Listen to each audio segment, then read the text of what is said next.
Hello and welcome to the first in our series of exclusive interviews with newsmakers. Today we speak to Professor Joseph Stiglitz. He's won the Economics Prize from the Nobel Institute. He's just written a book called The $3 Trillion War, in which he's explained why a war which was initially expected to cost $50 billion has actually cost the US taxpayer $3 trillion and counting. He says obviously the price of oil has increased, but the cost of some of the injuries to American servicemen will be immense over the decades to come. But more interestingly, from a global point of view, he says this has powered an inflationary surge around the world and has devalued the US dollar in the eyes of investors.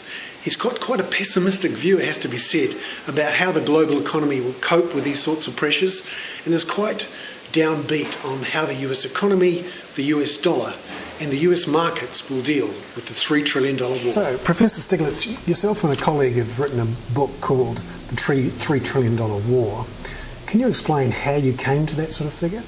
Well, it's basically just simple arithmetic, adding up. And of course you have to begin with the cost that they admit to the operations.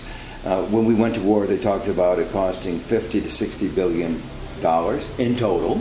We're now spending that amount in operations every 3 months. So a total in operations of over $600 billion. Then there are the costs hidden elsewhere in the Defense Department. Cumulatively, expenditures in defense have gone up $500 billion in the last 5 years. Some of that is clearly due to the war, higher salaries just to attract people. So we added a little bit of that, 1/4 of that, to our counting for the war. Then, of course, are the costs to the budget that are down the line. Wow.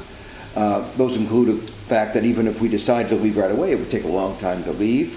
The fact that we have been wearing out equipment faster than we've been replacing it, and there's going to be a very large cost to what we call resetting the Army to the armed forces to their pre-war state of readiness.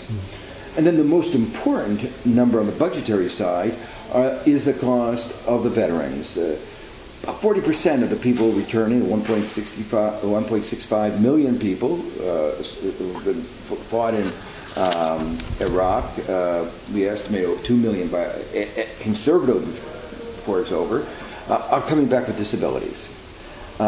Huge number. And the number of disabilities they're coming back with is very large, 5 to 8 disabilities each. I mean, some of these are horrendous disabilities. For those people who aren't familiar with some of the injuries in the war, could you tell us a bit more about how this is different perhaps from other wars? Well, in sheer numbers, it's mind-boggling. Previous wars, the ratio of injuries to fatalities is 2.5 to 1. This war, 15 to 1. And what is sometimes described as the signature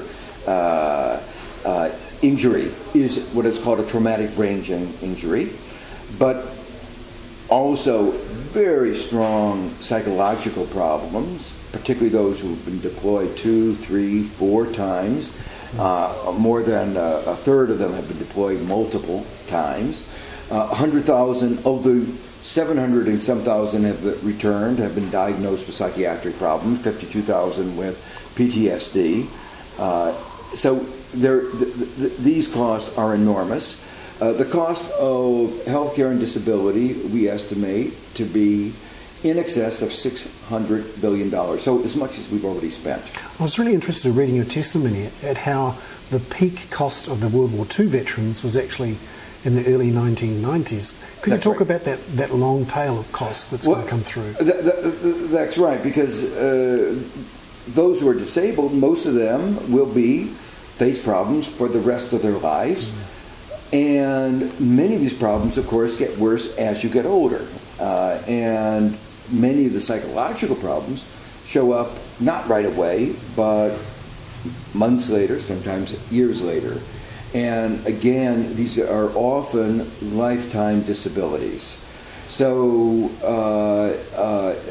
that's why the numbers mount as time goes on. And that's why, for instance, our numbers differ from a little bit, not a great deal, from the Congressional Budget Office. And one of the reasons, the most important reason, is that they only look at the cost 10 years out.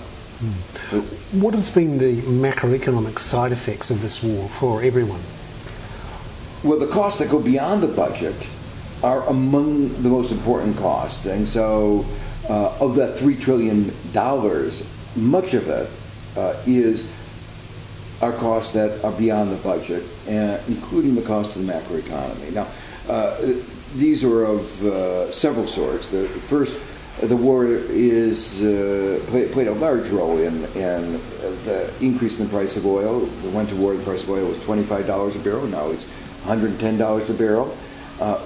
We are very conservative and only attribute $5 to $10 to the war. If we took a more realistic number, our $3 trillion number for the cost of the war would be much larger. Secondly, the war did not stimulate the economy as much as spending money in other ways would have done. Tell us about that, because it's been an idea for a long time that wars are good for economies. That's right. It's an idea that grew up at the part of World War II, helped the economy, global economy, emerge from the Great Depression. But at least since the time of Keynes, we understand that it's not the best way of getting out of a recession or depression, that you can stimulate the economy by government expenditures, which provide the foundations for long-term economic growth, R&D, education, infrastructure. So you don't need to have war spending to stimulate the economy. In fact, the kind of Iraq war spending is probably the worst for the economy, because not only don't you get the benefit in the long run, but in the short run, money to hire a Nepalese contractor working in Iraq doesn't stimulate the American economy. It may help the Iraqi economy, it may help the Nepalese economy, it doesn't help the American economy. One of the things we argue is that what happened was that as these forces were pushing the American economy down, the Federal Reserve took the stance that it needed to undertake offsetting actions. It hit the cost. It hit the cost in a flood of liquidity, lax regulation, but it was simply hiding over these costs. And we were living on borrowed money, borrowed time, and it was only a matter of time before a day of reckoning happened.